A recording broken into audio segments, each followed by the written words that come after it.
Al Jazeera Podcasts.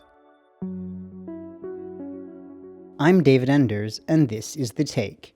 As Israel's war on Gaza continues, we're coming to you on Sundays with a weekly roundup.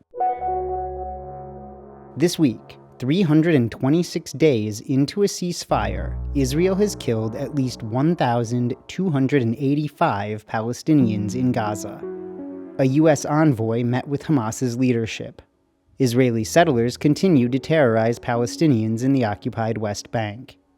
Israel is threatening escalation in southern Lebanon. Today is Sunday, August 23. Israel has killed at least 73,419 Palestinians in Gaza since October 7, 2023.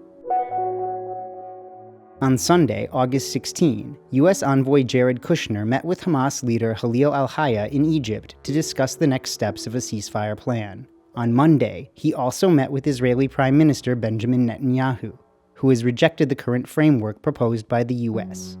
But as Al Jazeera's Hani Mahmoud reported from Gaza on Tuesday, the situation on the ground remained much the same. 24 hours from the announcement of the creation of the two working groups to advance ceasefire talks here in Gaza, Jared Kushner is in the region working to push the ceasefire talks forward, talking to Hamas leader and talking to the Israeli Prime Minister. But things on the ground here are met with more of the airstrikes. An explosion that hit the seaport area, killing 7 Palestinians, including a child, and leaving 14 individuals with various injuries, all transported to a Shifa hospital. Those with sustaining severe injuries are having a hard time, and doctors particularly are finding it very difficult to intervene and treat them properly given the insufficient medical supplies and equipment inside the hospital. But of course, this has deepened the sense of skepticism, the sense of suspicion that nothing is going to work here. All these promises, all these statements and announcements on the ground are not reflecting the reality people are facing here on the ground. This particular area, the seaport area, is quite busy, overcrowded with displaced Palestinians inside their tents. And this time of the year, it's very hot, temperature is so high inside tents, so people tend to leave their tents at this time of the day in the evening just to cool off by the seaside, and that's when the attack happened. And that's creating a sense of fear, a sense of panic that is echoed across the Gaza Strip. In the occupied West Bank, Israeli settlers continued to threaten Palestinian homes and villages. On Friday, Al Jazeera's Nida Ibrahim reported from the village of Qari'ut, where settlers have set up new outposts in recent weeks.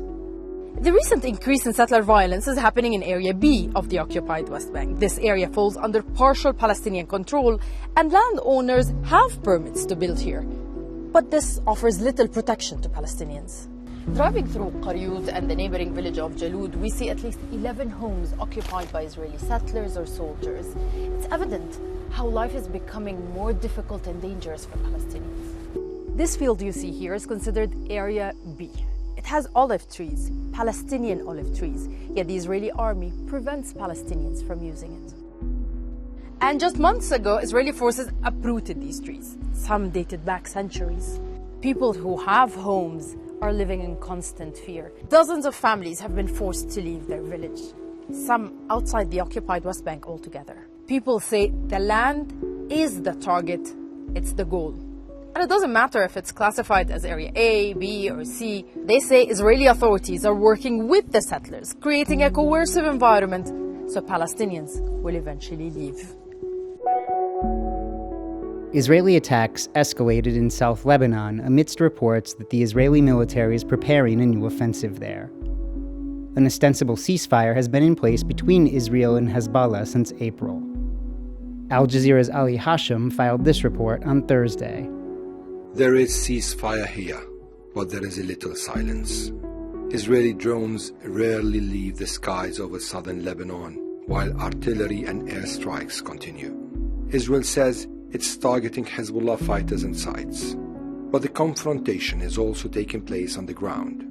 Behind me is the Ali Tahir Ridge, the focal point of the post-ceasefire confrontation between Israel and Hezbollah. Israel is attempting to occupy this strategic hill. It says there is a Hezbollah facility there.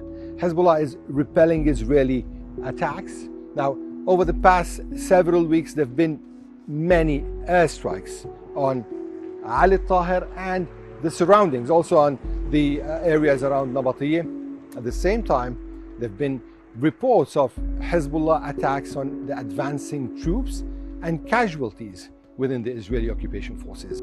So while peace efforts continue on the ground, the ceasefire increasingly resembles a thin diplomatic crust over a war that never really ended. And that's The Take for Sunday, August 23. Please join us again next week. This episode was produced and mixed by me, David Enders. Our sound designer is Alex Roldan. Alexandra Locke is The Take's executive producer.